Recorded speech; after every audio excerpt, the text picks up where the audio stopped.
Welcome back to County Board Wrap Up, where we're taking a closer look at some of the key decisions from this month's board meeting, as well as some of the other hot topics in the community. I'm Kara O'Donnell, and we're talking today with County Board Chair Matt DeFerranti, as well as Vice Chair Katie Crystal. Now, it seems like every month here on County Board Wrap Up, when we talk about our COVID update, we talk about how much progress has been made, but this time it seems particularly significant. The governor is rescinding the mask mandate. There are fewer restrictions coming in a few weeks. And most importantly, more Arlingtonians are getting vaccinated. Matt, let's start with you. Can you give us a status update right now of where we are with those vaccinations? Sure. So it feels as though we have made a huge transition since last month. You can now sign up and get a dose tomorrow, in many cases, even the same day.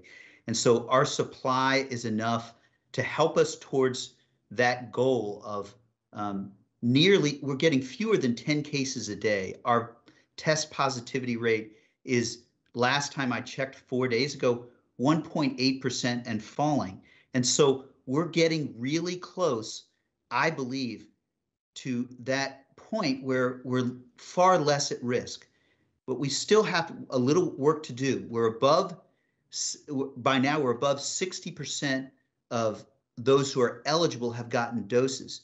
And the number who are eligible has changed because we now are vaccinating those 12 to 15 and 12 to 17 as a whole, but 12 to 15 in particular. And we've had 3 days last week and 3 days coming up where we're really focusing on those 12 to 15-year-olds. So we're making huge progress and above 60% of those eligible. And then we have the president's goal of 70% of adults by July 4th. We are getting there.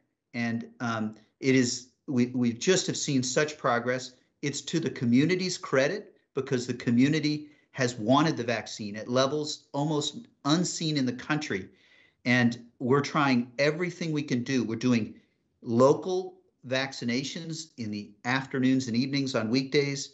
On Saturdays, we're going across the county to keep this work up and to finish this job because we still know that for those who don't get vaccinated, there's risk. We had gone 2 weeks or so without a fatality and we lost one person over the last few days. So the danger is still there, but the progress is real. And Arlington, to our credit and your credit, really has vaccination rates as high as any in the Commonwealth of Virginia.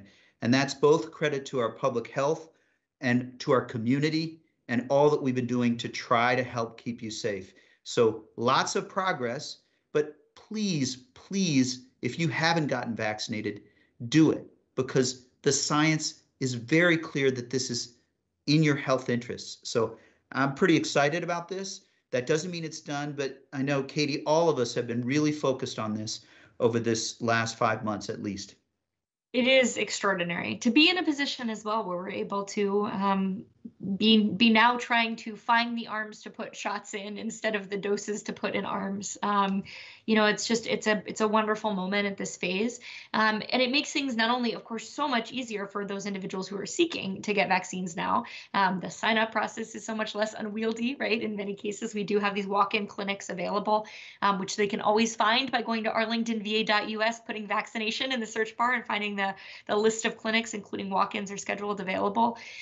It also makes the work of the complete vaccination committee a lot easier. As I know we all have talked about on County Board Wrap Up before, this is a group of trusted partners who reach some of our most vulnerable community members, some of those hit hardest by COVID, whether that's non-English speakers, low income, new Americans, all of the above, to be able to get folks registered or in this case now actually getting the shot. And this is another reason that I think this is such a good transitional point. Before, we were out at food distribution sites trying to get people to sign up on Vaccinate Virginia with the hope that they would, or with the knowledge that they would then get an invitation to schedule a vaccination. That's a lot of points in the process, right, where something could go wrong, where we could lose someone who has a lot of other demands on their time. To now be able to be out in the community and say, hey, come with me. We're going to walk to an open clinic right now and get you protected from this disease that has been so damaging to our community and communities like it across the country. there's nothing more powerful than that. So I'm really optimistic that we're going to, as we've exceeded that initial goal of 60% of eligible folks vaccinated, on our way to much higher, this community can do it.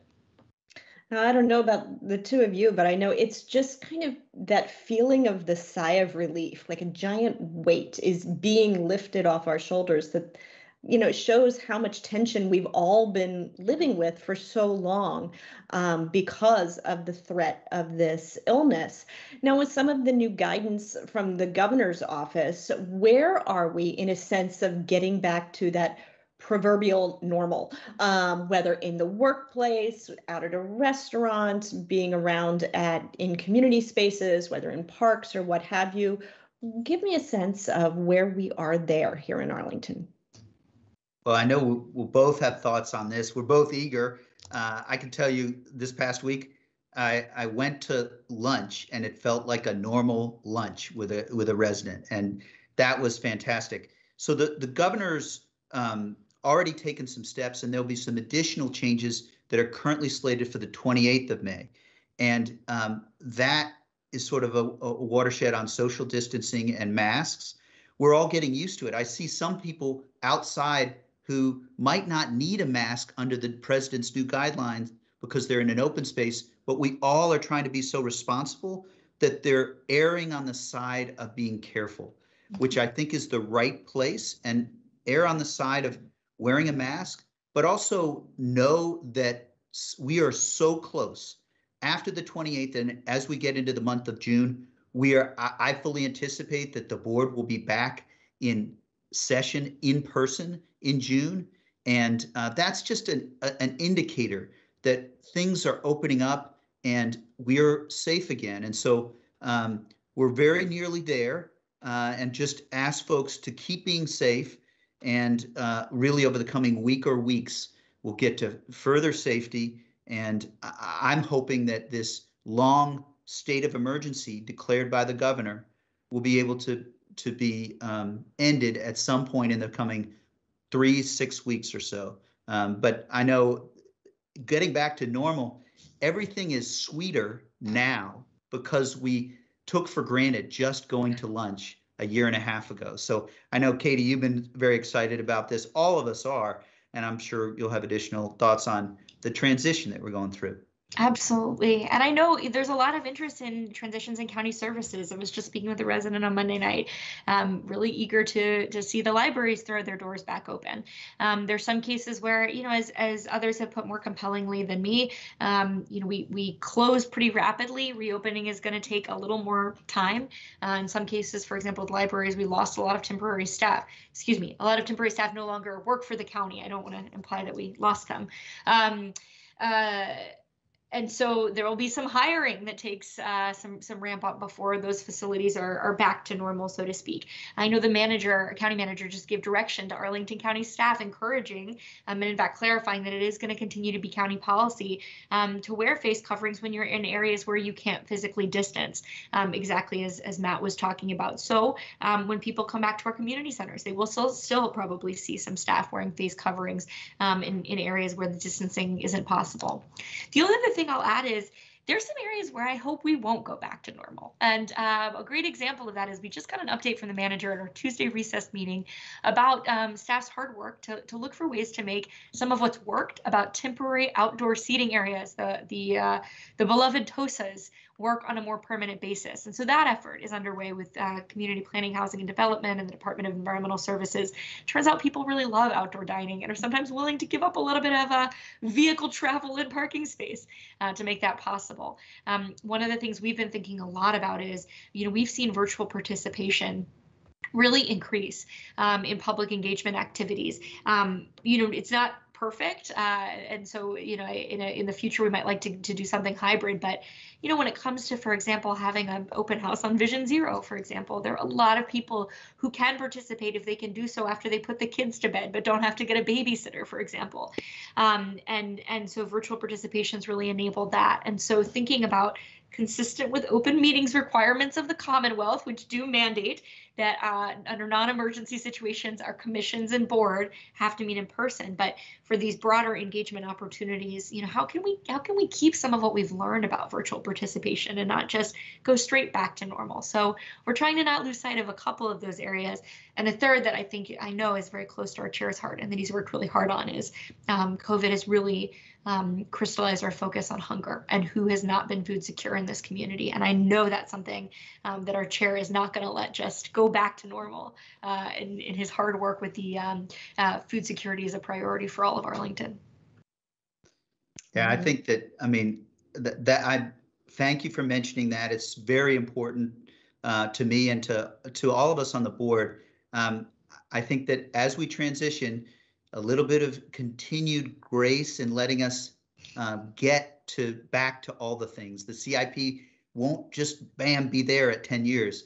And then I'd ask that we all just keep noticing the good things happening, because that will strengthen our community even more. If we can appreciate the reopening over time, that will help us strengthen our community as a whole. So. All right. Well, on that note, that will bring us to the end of another county board wrap up. Matt, Katie, thank you both as always for your insight today. And thank you for joining us today. Remember, you can always find out about these topics and more just by visiting the county board website. Just go to arlingtonva.us and search county board. We hope that you'll join us again next month for the very latest on these important board actions and more. We'll see you then.